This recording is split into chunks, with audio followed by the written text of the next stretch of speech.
Hey everyone, Tony Gentilcore here in Brookline, Massachusetts, right outside Boston. And today I wanted to talk about a little bit of the differentiation between what I would call a real hip flexor stretch and a bullshit hip flexor stretch. So all of this is going to come under the umbrella that we've assessed somebody and we've deemed them to have short or stiff hip flexors. And I, for one, think a lot of static stretching is overprescribed, and what comes across or what presents as maybe stiffness or shortness or perceived tightness in the hip flexor area might be more protective tension because someone's very unstable. So that's an important point to consider and something that I've written on in the past, so I would encourage you to search that out. But when somebody does stretch the hip flexors, I find that it is something they do wrong. And what I would call a bullshit hip flexor stretch is when somebody, if we perceive somebody to be in an excessive anterior pelvic tilt, they'll stretch themselves in anterior pelvic tilt.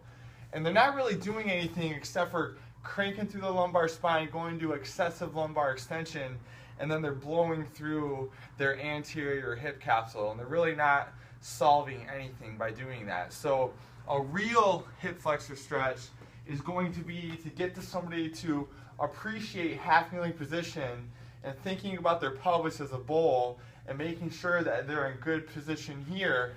And then what I'm going to do is I'm going to have them posteriorly tilt their pelvis, squeeze their glute right here, posteriorly tilt the pelvis, and maybe slide forward maybe an inch or two. And I call this the eyeball moment because when somebody does that correctly, their eyeballs light up and they're kind of in shock that such a little motion gets that actual hip flexor stretch that we're looking for without them cranking through into excessive anterior pelvic tilt and lumbar extension. So again, get them half kneeling, engage that posterior tilt, nice tall chest, squeeze that glute a little bit, and then I'm going to rock forward ever so slightly, and I'm feeling plenty of a hip flexor stretch right now, and I'm in a nice tall position.